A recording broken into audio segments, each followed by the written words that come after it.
Bramble boys are packing up. Got a big old bucksky to go chase after. Yeah, I watched him for 2 hours and we put him to bed in the wide open way above tree line, so we're gonna send the 3-kilometer fucking rip across the valley up another mountain and go try and kill him. How's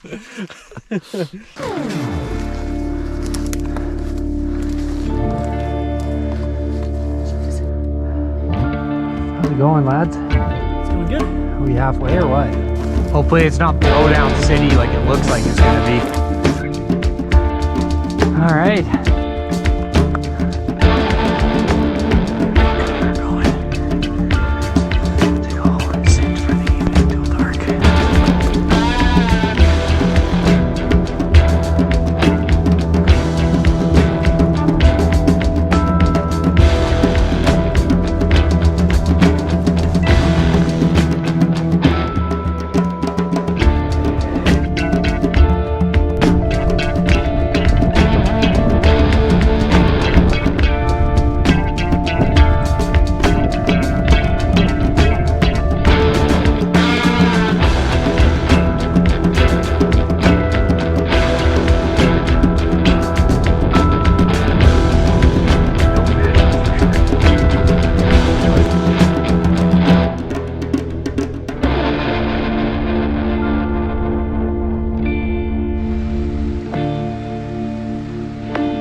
And we're holding up.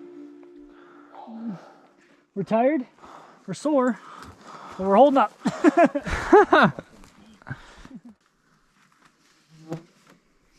It's time to start the hike.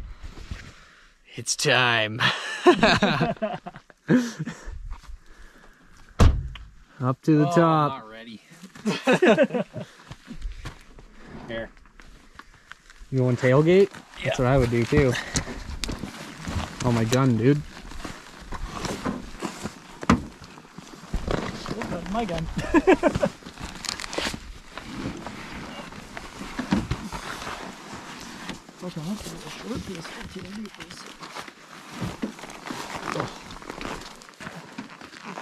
Looks just as heavy as last time. Yep, every time. Find this other strap there. There she goes. Yep.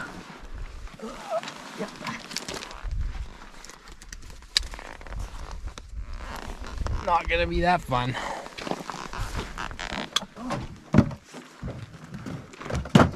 Yeah, it doesn't feel much lighter. Here.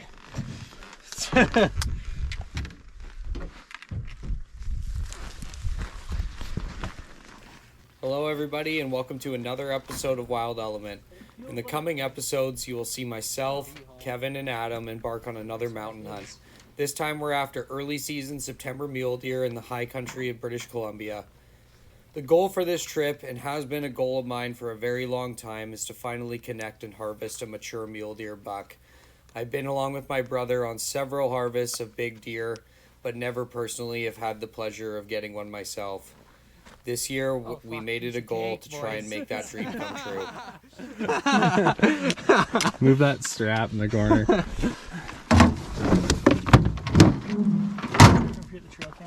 Yeah. It'll leave this guy down by the truck, see if there's anything. Bear ripped a hole in the lens, but... Alright. Okay. Here. Off and running. Time, eh? Like, yeah. Stay away from that steep ass hill. I'm smart. I like that already. Hopefully it's not blowdown city like it looks like it's gonna be. Every year in hunting season since we were kids, me and my brother take turns being the first trigger man.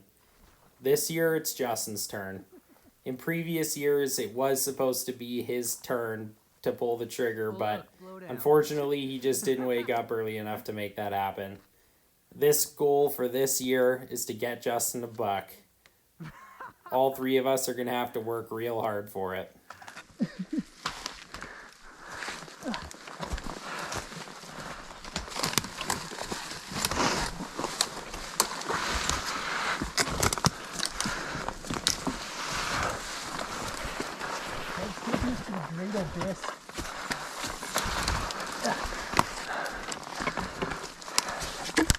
When I think back to these moments, I often remember exactly how hard they are and just how difficult that weight feels dragging down on your back. But at the same time, these are the moments I look forward to and cherish over the entire season. Early season alpine deer hunting is by far my favorite kind of hunting to do, and I look forward to it all year long. It's a very small window of opportunity, but since 2016, my brother and I have been doing this and replicating our results, so we have very high confidence we'll be able to go up onto this mountain that we have hiked so many times before and get the results we're looking for.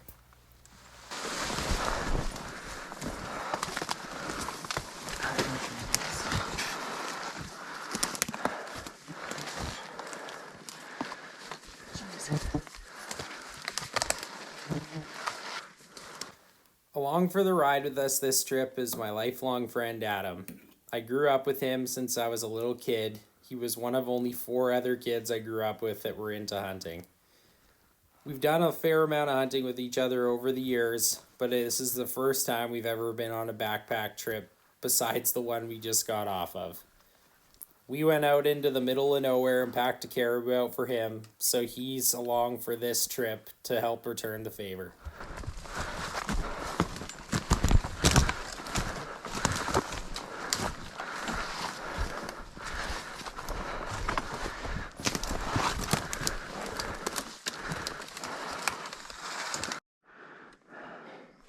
How's it going, lads? It's going good. Are we halfway or what? To the tree line? I doubt it. No? Probably close to. Yeah. I'm sweaty as fuck. Yeah. Yeah, it's warm. You get moving? Yeah. Definitely don't show this on the footage, but we're like a third. Third's not bad.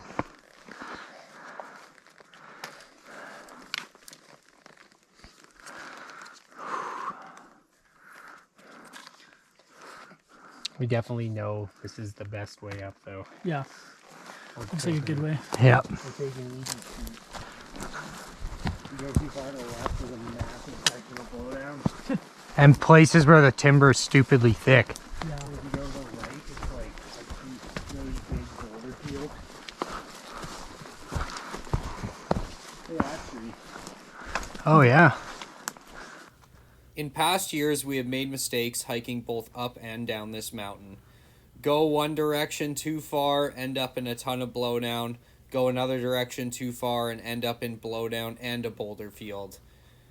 Over the years, we have found a particular line of timber that pretty much allows us to cruise straight up like we are now through the timber and break out into Alpine. Miss that window, though, and you're in for a world of hurt hiking into this mountain.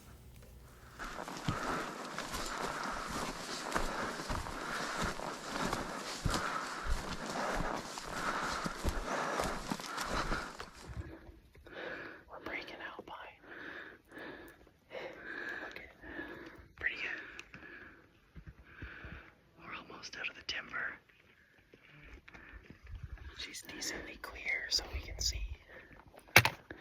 Just making sure right now we're not going to spook anything out of the Alpine there. Try to give it a good glass before we start hiking in more. It's middle of the day, so don't really expect one to just be out and about, but you never know.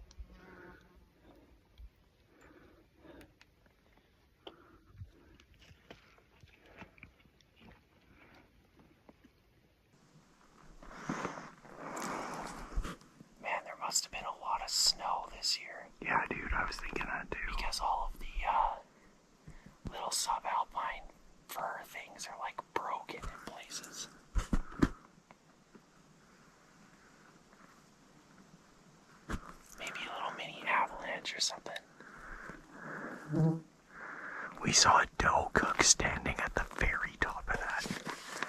Literally just chilling up in the rocks.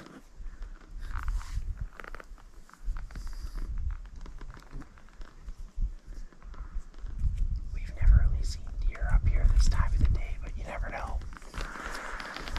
Dude, we don't ever give this side any love either. Never hunt this side.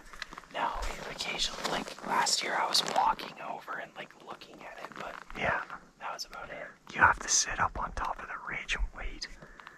Or at least like down on like that edge over there on the left side.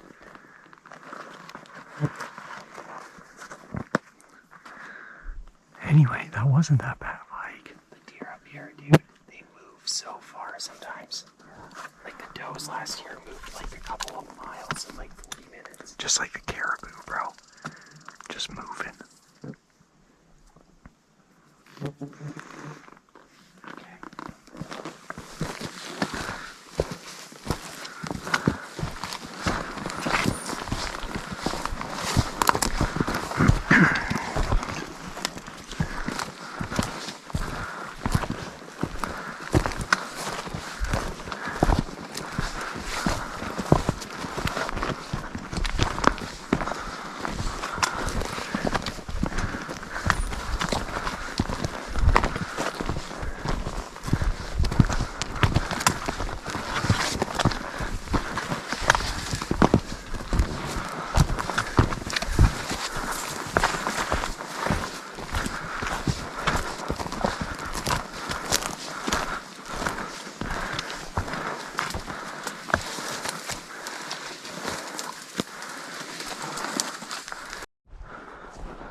Each year, hiking into these spots is always as difficult or more difficult than you anticipate them being or remember them being from the past.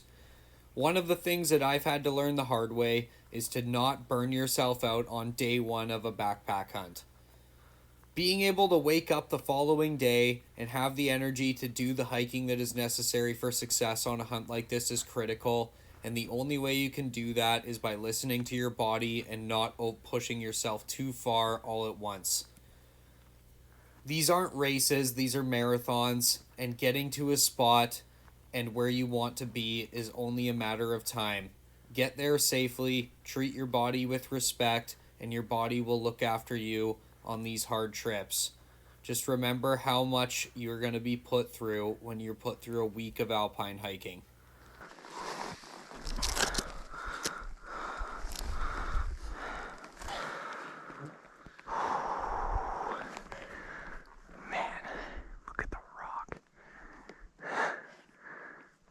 There's a huge fucking bull moose track back there. They've been up here, bro. We'll probably see one this trip.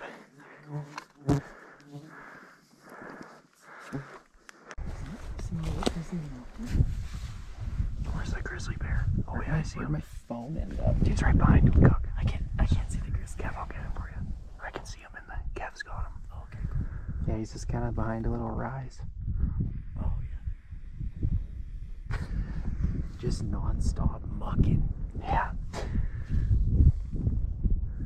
There is a grizzly bear way over there. Hopefully he just stays over there. No shit, bro. I don't want to deal with that thing. He's not very far from where we're camping. I know. Yeah, you could be up here in like 25 minutes if you wanted to be. It'd be cool to see him walking between the two ponds. Yeah. There's our friendly neighborhood tiger. Through all the years of backcountry hunting, this is not my first grizzly bear encounter, nor will it be the last. What this is, though, is the very first time I've ever had one in the lens of the viewfinder of my camera, and it is a real special moment. They are beautiful animals, and just being able to capture this creature out feeding from high elevation blueberries is something special. Where the bears go. This was a huge moment for us, being able to film a grizzly bear in the wild for the very first time. These are incredible forces of nature, giant beasts that have been the apex predator of land in North America for many, many thousands of years. These animals are capable of killing anything on land and have zero reason to fear another animal that breathes air.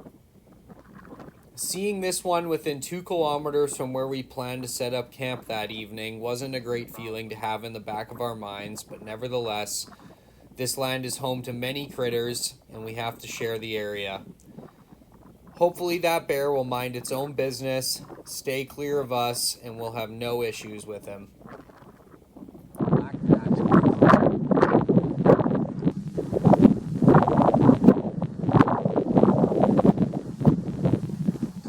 Through all the years of camping, summer scouting, and hunting various corners of this part of British Columbia, this is the very first time we have ever actually seen a bear out and about while we are active in the backcountry.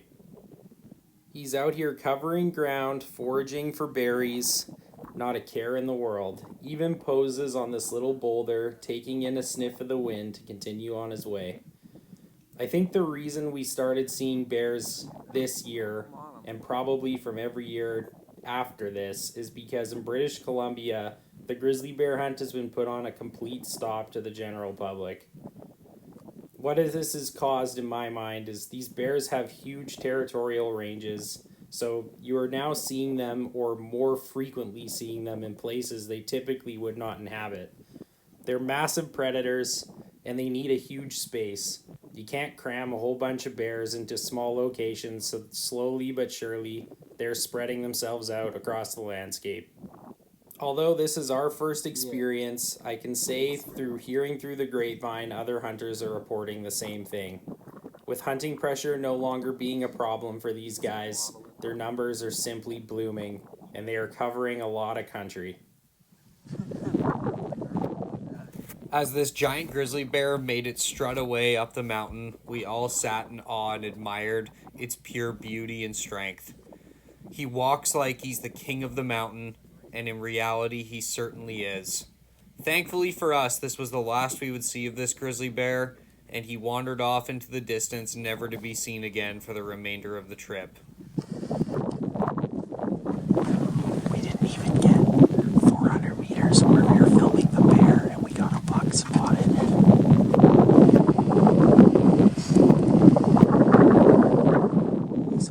This moment here is a prime example as to why I love alpine mule deer hunting.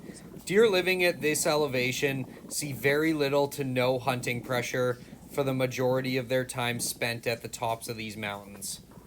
You just never know what could happen, and these deer genuinely, I believe, are not expecting to run into anybody this high up on a mountainside. Catching this one wandering across the wide open top of this mountain in the middle of the afternoon was an unexpected sight, but it's something that can happen at any time when you're hunting at this high of elevation. The deer simply are just not expecting anything to be there. Because we were hunting in such a remote part of the province, these deer really aren't subject to what you would call hunting pressure. They do go off on random walks, and they just act like deer. It is really nice to see. Usually when you spot one buck this time of the year, typically they're grouped up, or a lot of the time anyways, into bachelor groups. We had a long standoff with this buck for probably over 20 minutes. He had us pretty pinned, but we wanted to make sure that there wasn't any other bucks kicking around. Even though he's just a little guy, sometimes he'll have a grandfather for a friend. You can never be too careful. You don't want to blow what little opportunity is given to you in these low deer numbered areas.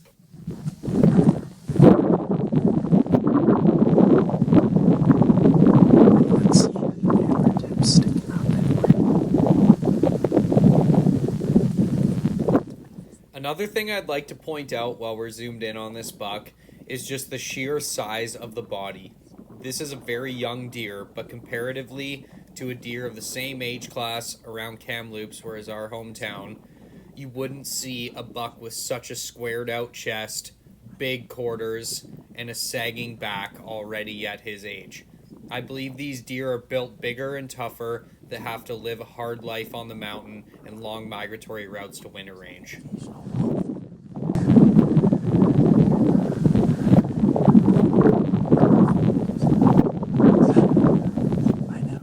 Weather in the mountains changes rapidly. From a calm hike up into Alpine to where we are now, we are already seeing a huge shift in weather.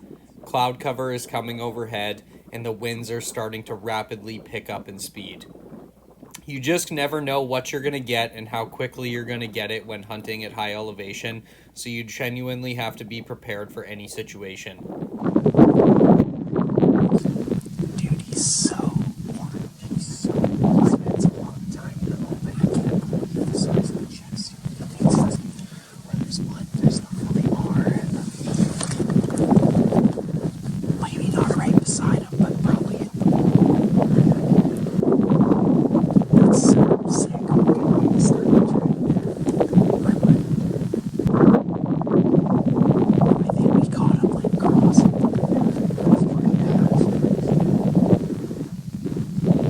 I just don't want to like spook him, so because if we spook him and he leaves, then like if there is other bucks like in his general vicinity, he might be a determining factor in killing him. Just so everybody is not spooked, he'll sit there and just there's a bigger one. We got a buck up here.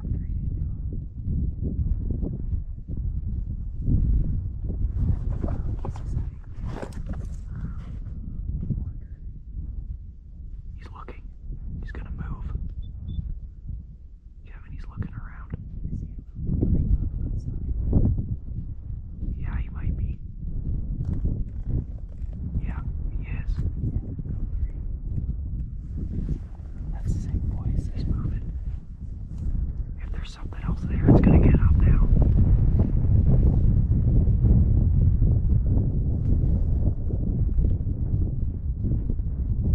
Just use your gun at 200. Yeah.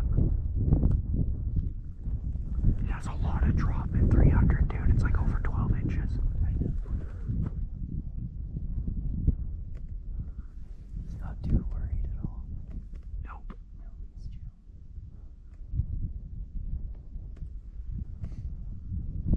First buck of the season, boys. Yeah, the first buck of the year,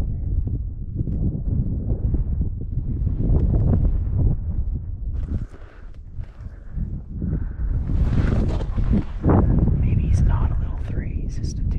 Oh yeah, he is. We watched this buck for the better part of 10 minutes, but eventually he lost interest in us. He's not exactly too sure if he knew that we were there or not. We stayed pretty low to the ground and we had some trees behind us.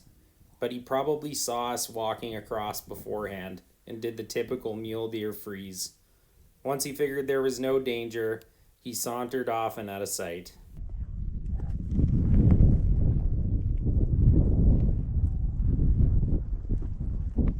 Oh, he's feeling some urgency. Yeah, he's up on the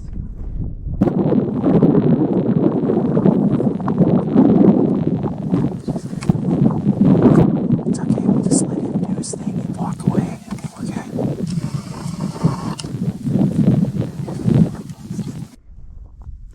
There could be more bugs up on top of there. It's possible, Cook. Very possible, dude. But it's also possible he's just alone right now. He could be alone, dude.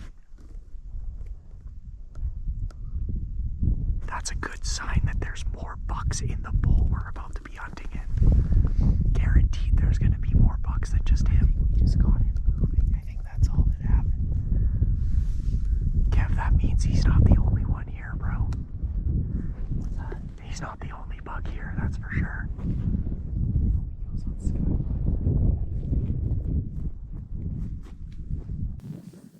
Through watching many deer over the course of our lifetimes, seeing a buck do this is just something that we find so funny. Back home, they would never walk up and out of sight, almost never into more open country. I don't know if he's still in summer mode or not. I know the fuzz is on his head, but back home, he would have been sprinting for cover if he thought there was any form of danger around. Good luck to you, little guy. You got a lot of years to go. And he's gone.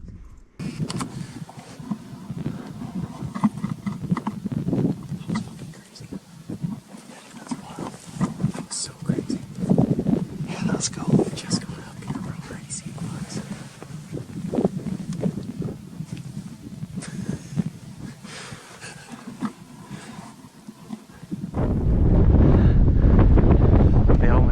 Like I said earlier, weather can change in the snap of a finger up here. We made a plan in camp after we had our tent set up and our tarps and everything else in order. Kevin stayed on the west side of the mountain while Adam and I hiked to the east side. We probably should have stayed in camp, but we were very ambitious to get glassing and take advantage of every minute of the hunt.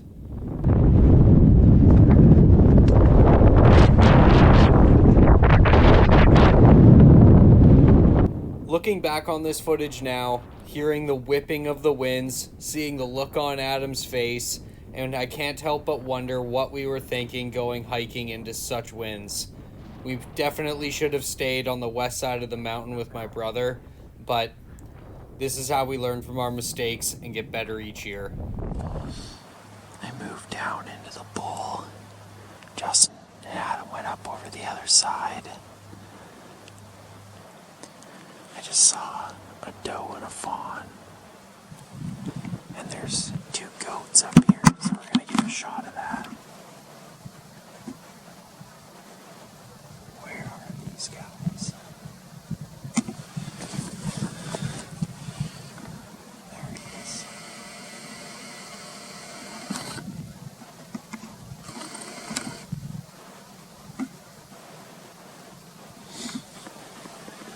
It's a little dark to zoom all the way in. That's a big old Billy.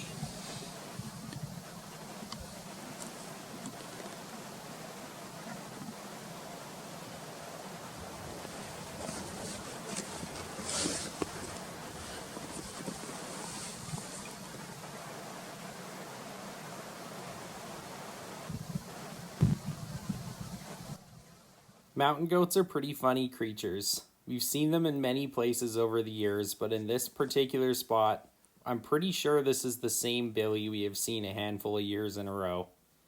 He doesn't really have a care in the world. He's just out moseying along, picking a little bit of grass off the hillside. They're really easy to spot against all the grays, being so fluffy and white.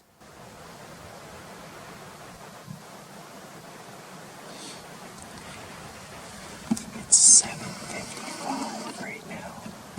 It's getting to be late. Probably only got another half hour, maybe 40 minutes with the smoke. It's kind of killing the light. I sure wish the deer stuck out like that guy.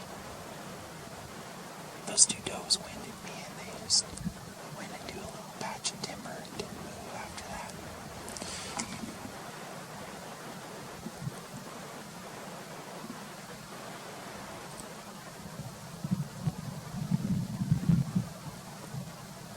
The cold's killing the battery.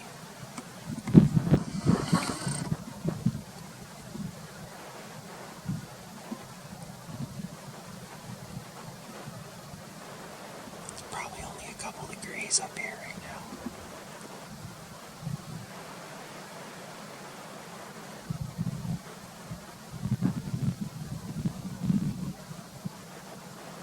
Just a couple goats doing goat things.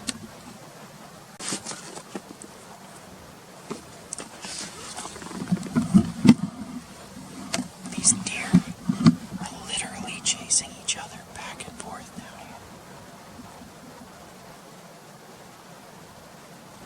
They're both bucks. Oh, shit. The one just took off.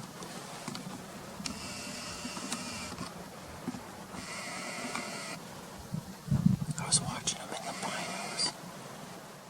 This was very abnormal activity from deer. I'd never ever in my life seen them do something like this. One was chasing the other around. It was spinning and dancing before I could get the camera set up. It was almost like they were playing a game of tag down there. Actually, I think the one's a doe. Only one of them is a buck.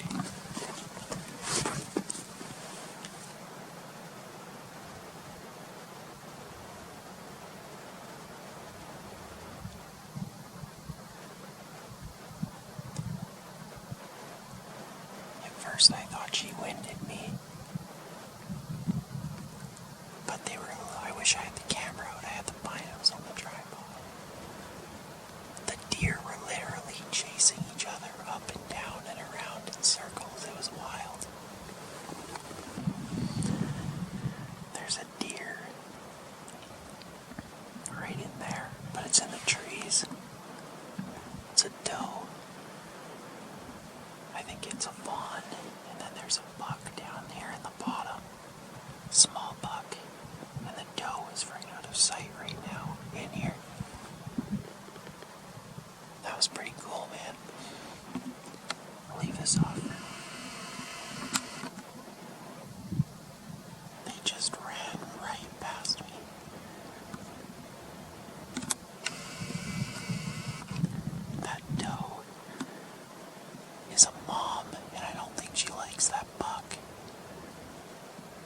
chased it right below me.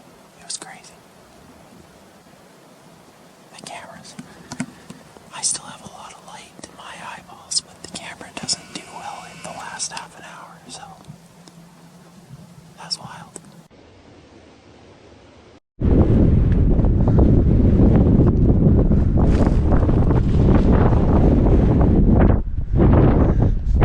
This is a clip of me and Adam coming back just before dark on evening number 1. The winds were absolutely insane, the highest winds I've ever seen on any alpine hunt in my life. Kevin stayed comfy down in the bowl and got into a lot more action than we had.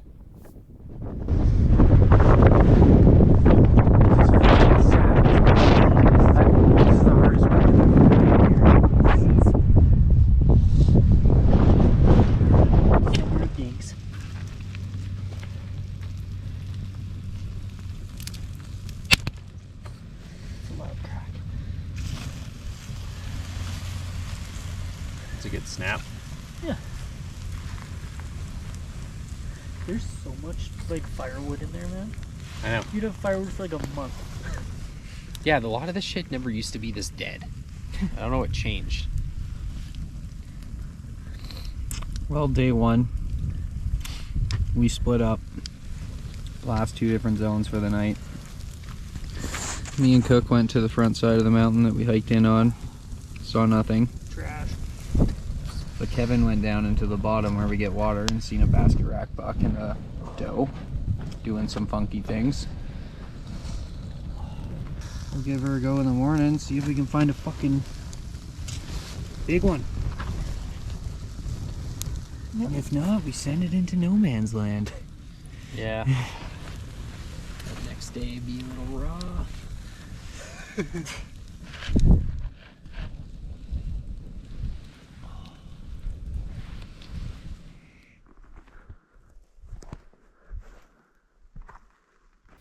Morning, day 2 of the hunt, I woke up early before Kevin and Adam and headed out for a walk. Anticipation was high as Kevin had seen a young buck the evening prior. Also, with our past success hunting here over the years and Kevin literally shooting a buck right within frame of this clip, I had high hopes that I had a chance at seeing something on foot at close range. Not before long, I had done exactly that and ran into a young buck.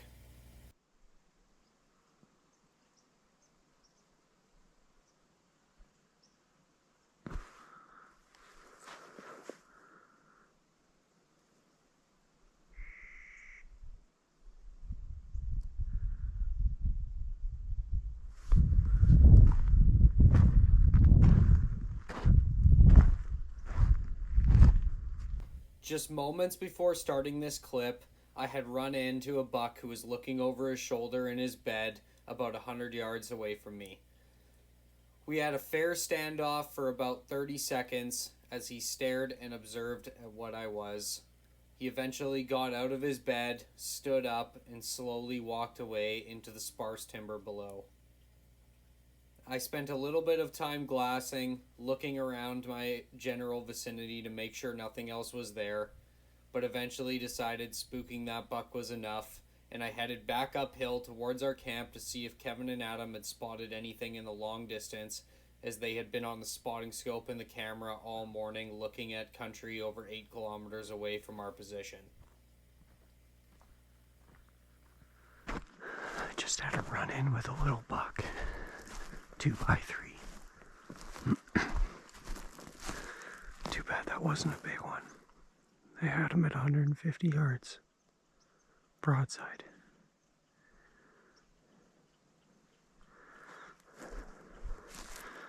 But that's alright. I'll go find out what the boys are seeing.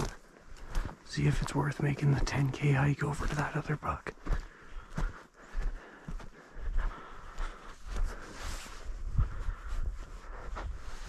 Okay.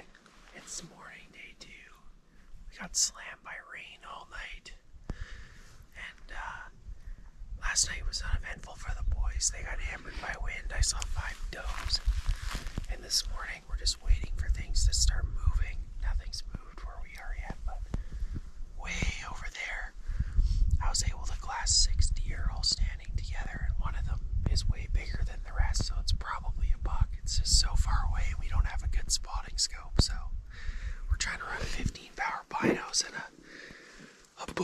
disaster.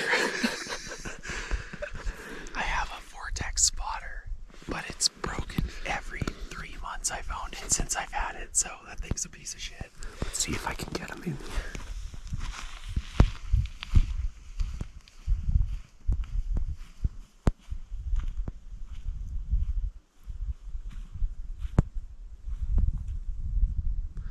Way over there are 6 deer.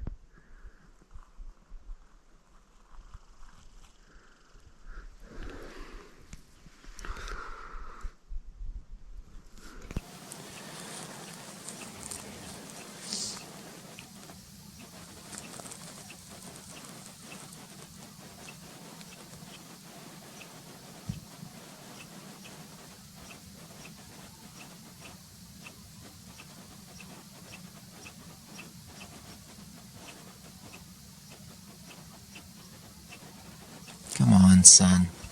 I can fucking see them clear as day. There just needs to be sun. Otherwise, you can't tell what the fuck they are.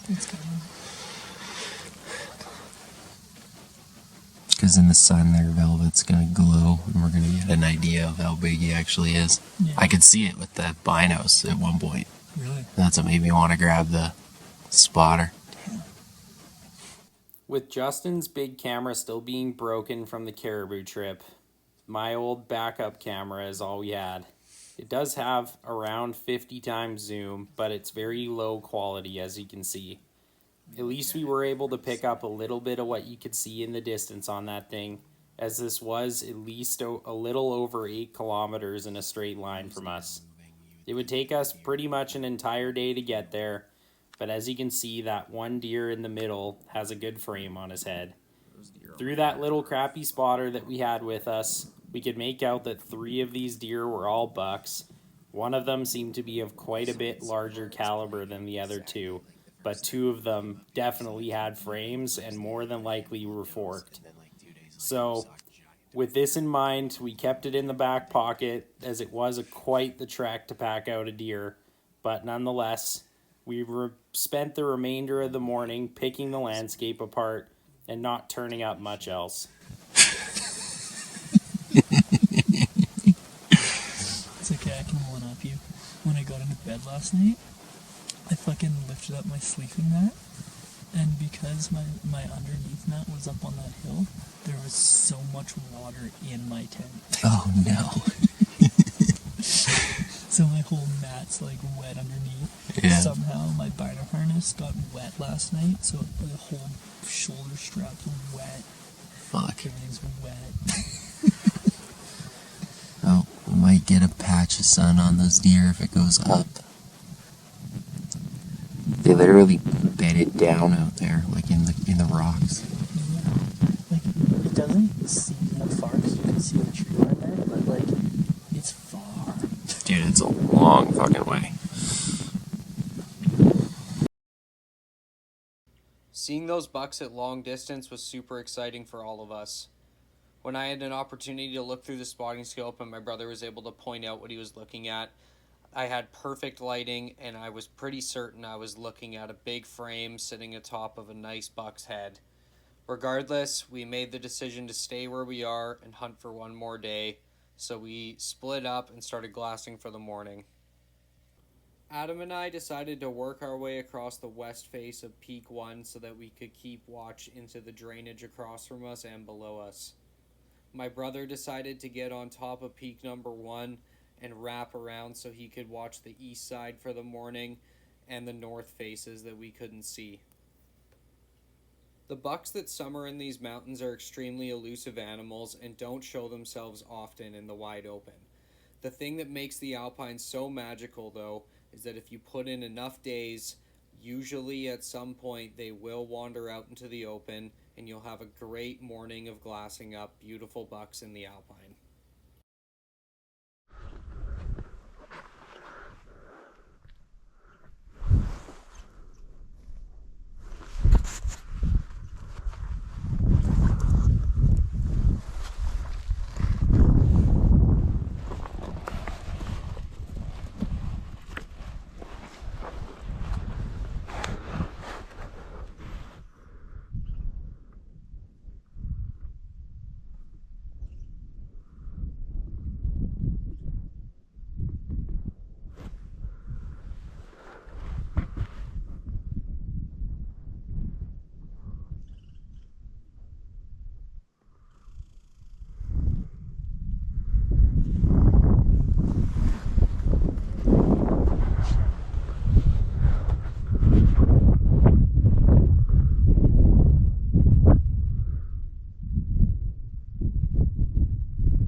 Cute little shit. For those of you who do not know what you are looking at, this is an American pika. Although it does look like a member of the rodent family, it is more closely related to a rabbit. Their other common name is a rock rabbit, funny enough. Mostly due to the fact that where they live in the high elevations of BC and across the Rocky Mountains, they prefer the warm slopes that the rocks bring. Looks comfy. These mountain-dwelling mammals are native to Asia and most of North America. They inhabit almost the entire range of the Rocky Mountains, and there are a couple different species of them. It's not every day that you get to look at these guys, as typically they're hiding in the rocks, but on this hike I encountered a few of them. Lucky enough to at least catch this little fuzzball on camera. I don't know where the deer are, but they sure are doing that right now. Those two goats aren't out either. Must be in the vert, I guess.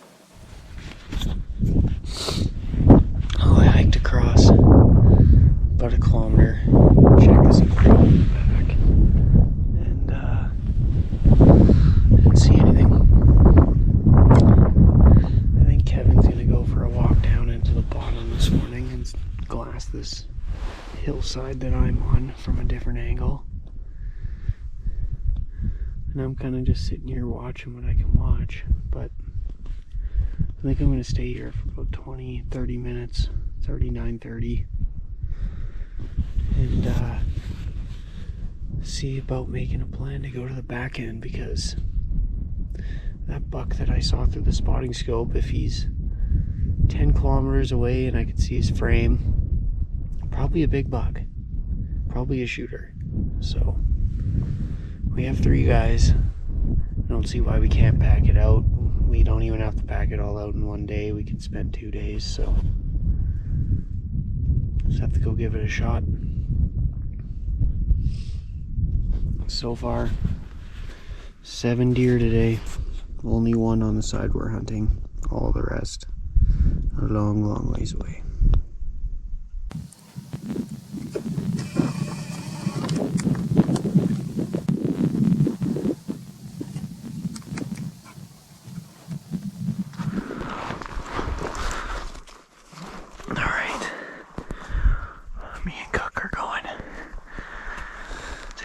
Sit for the evening till dark.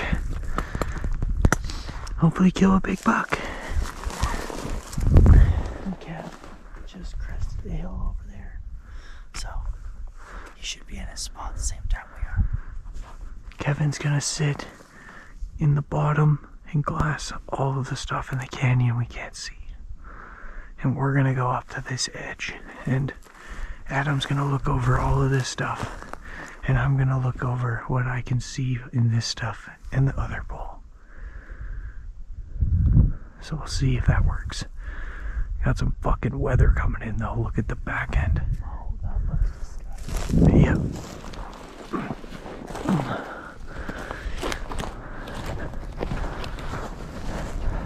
I'm excited about that. Yeah.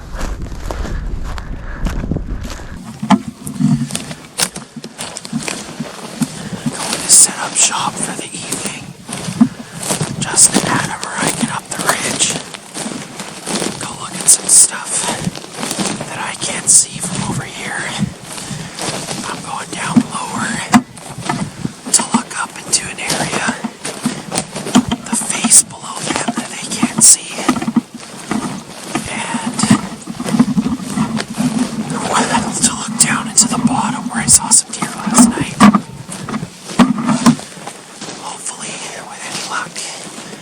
There's a better buck around and he shows himself. At the very least, maybe see some deer today, because we have seen nothing all day. One ptarmigan. Did a water trip today. Got about 10 liters back to camp. We were out of water yesterday.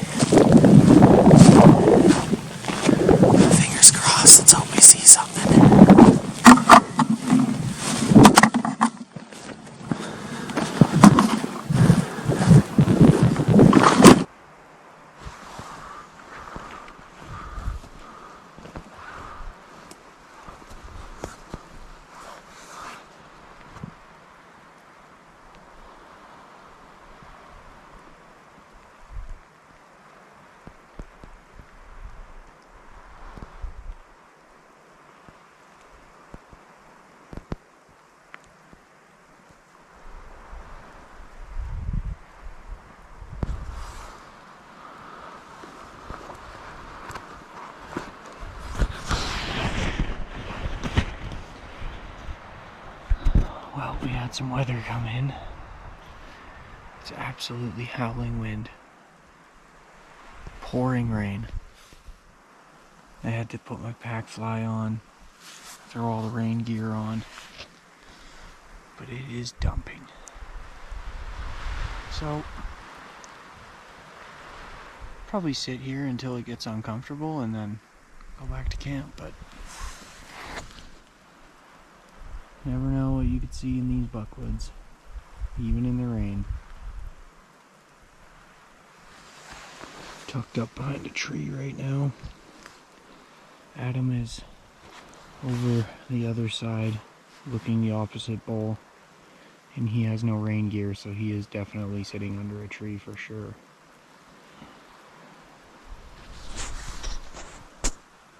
Try to make the most of it. If the weather does break before dark, we might have a shot at seeing something. We'll see.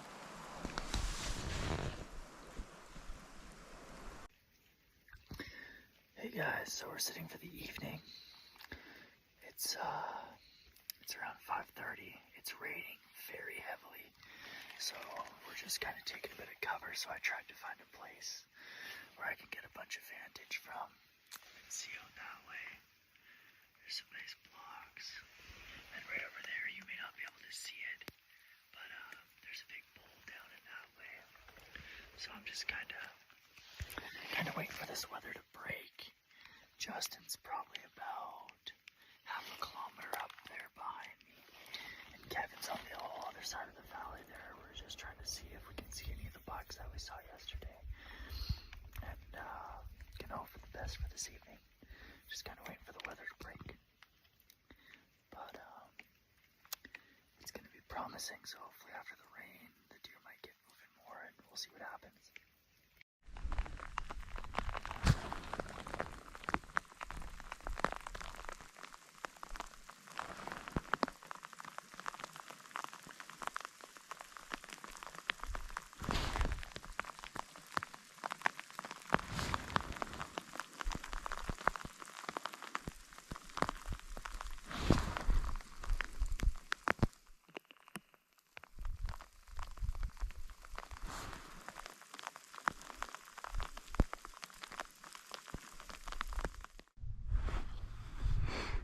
Well, the weather broke.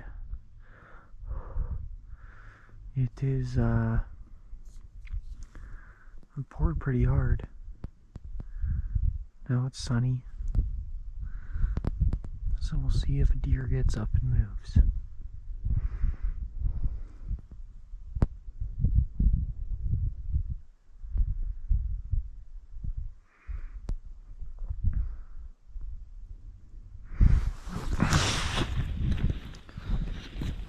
These bucks are absolute ghosts. One day they're there, and then the next day you don't even see a doe. So just need something to make them get up and walk around. It's really easy to think that there's no deer here, but they're here. Might not be a lot of them, but they're definitely here.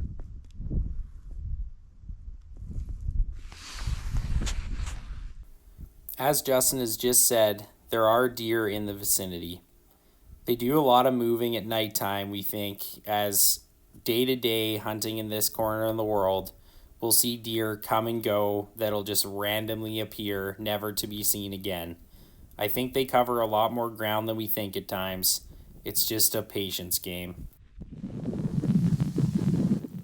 Although Justin and Adam had not seen a deer yet, as soon as the rain had passed, this doe had walked out roughly 80 yards below me and walked right on by. I was trying to save battery life on the camera, so I didn't take a lot of video of her until she was farther away. She fed out through the little patches of bramble for quite some time, and eventually headed out of sight and dropped onto the totally opposite side of the mountain. She's 337 meters away. Guess that rain got her to get up and move.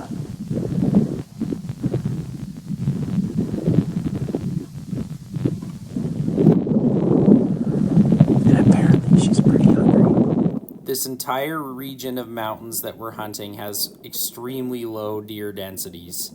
There are times when you can spend upwards of a week up here and not lay eyes on a single deer. It was quite surprising to us to be seeing this many does this time around, as in previous years we had spent upwards of a week to 10 days only encountering maybe a handful of them the entire trip.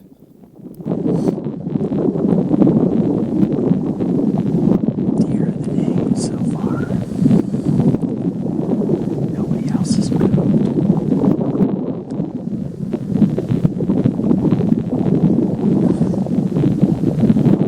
Good to see you. Well, I don't know what time it is, but I've been sitting here for probably well over an hour. And this doe is moved up out of here.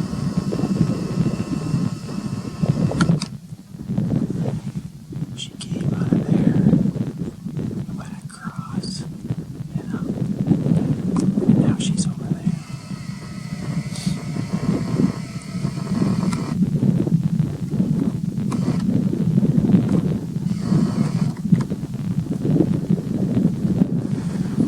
I don't know where she's going, but she's going somewhere. I apologize for the extreme lack of good audio throughout this series of clips. You will notice throughout this series that we do struggle with wind noise. As my brother's camera was broken, we're running my old camera from 2016, which does not have a mic attachment. So pretty much anytime there's a good amount of wind kicking around, you're gonna get a lot of chop in the audio. Nonetheless, this doe had followed the footsteps of her sister and came out of the same similar patch of timber, fed out into the wide open, crossing only to God knows where. She eventually did the same exact thing as the other deer, meandered her way around that big knob, and disappeared over the mountain, never to be seen again.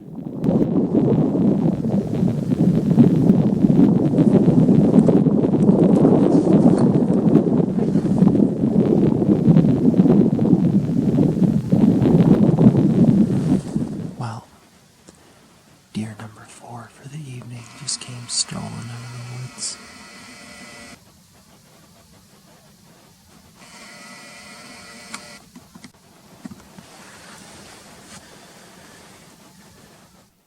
This clip was taken a couple of hours after the rainstorm had gone by. This little doe had come out of the thick timber in the wee hours of the day. She came out to what I could only assume was to drop down and get water, as she hastily eventually makes her way down there. Does stop to do a little bit of feeding, but nonetheless it was nice to see a bit more wildlife. It was a lot quieter tucked into the cranny of this gully, hoping that maybe I would catch a glimpse of a buck doing the exact same thing.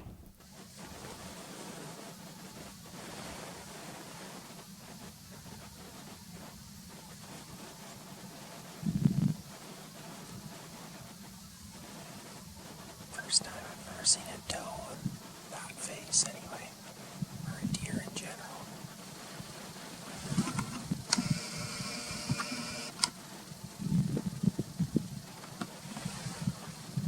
Well, she just decided she was moving a bit. That wraps up part 1 of this mountain mule deer series. I hope you guys have enjoyed the content so far. Hopefully you guys learned a thing or two. We really are trying to show you exactly what it's like to be in the backcountry on a hunt like this. If you enjoyed it, consider subscribing to the channel or leave a like. We have a lot more action coming your way. In the next episode, we head deeper into the backcountry than we ever have for a deer before. It sure will be a good one, so stay tuned for that.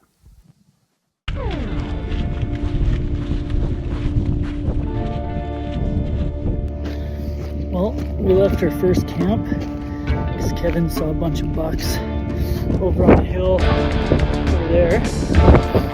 On our camp, that green patch right there. So now we're just ripping across this tundra. Kevin and Justin up there. And we're going to go see if we can find that magnum buck again.